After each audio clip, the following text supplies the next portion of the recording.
Gopalganj press ক্লাবের সামনে আছেন রিপোর্টার আলামিন তুষার।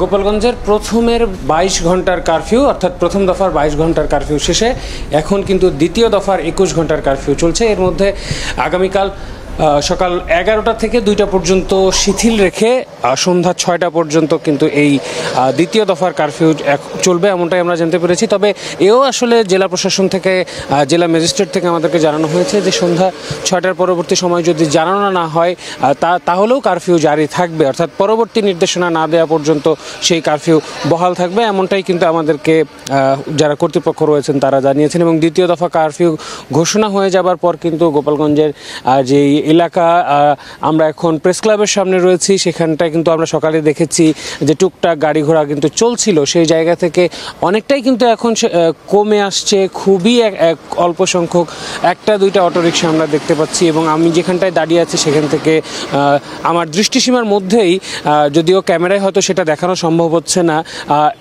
আর্মির যে এপিসি সেটি দাঁড়ানো রয়েছে, সেখানে চেকিং চলছে, সেইগুলো কিন্তু আসলে রয়েছে। এবং সেটি কিন্তু আসলে বিকেল থেকেই বেড়েছে, যার কারণে এই বাড়ার পরে যখন চেকিং হওয়ার কথা শোনা যাচ্ছে তারপর থেকেই কিন্তু মানুষজনের চলাচল এবং যানবাহন চলাচল যে টুকটাক হচ্ছিল সেগুলোও কিন্তু অনেকটা কমে এসছে।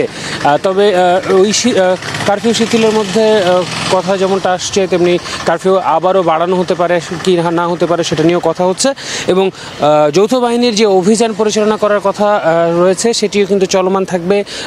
জেলা প্রশাসনের পক্ষ থেকে আমাদেরকে যেটা বলা হয়েছে যে অনেকেই নাকি আশপাশের জেলাগুলো থেকে, গোপালগঞ্জের আশপাশের জেলাগুলো থেকে এই সহিংসতার সময় এসেছে এবং তারা এখনও গোপালগঞ্জে অবস্থান করছে, সেরকম তথ্য কিন্তু তারা আসলে পেয়েছেন, এমনটা আমরা জানতে পেরেছি। এবং তাদেরকে খুঁজে বের করে আসলে তারা আটক করছেন। এবং এখনও পর্যন্ত 20 থেকে 25 জন আটকের খবর আমরা পেয়েছি।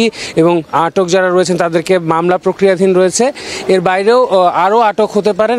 সেই জায়গা থেকে নিশ্চিত করে তাদেরকে আটক বা গ্রেফতারের ব্যাপারে মামলা করে আসলে পরবর্তীতে আইনগত ব্যবস্থা নেওয়া হবে, এমনটাই আমরা এখনও পর্যন্ত জানতে পেরেছি। তো এই ছিল এখনও পর্যন্ত আমার কাছে গোপালগঞ্জের সবশেষ তথ্য। গোপালগঞ্জ থেকে যুক্ত হয়েছিলেন সহকর্মী আলামিন তুষার।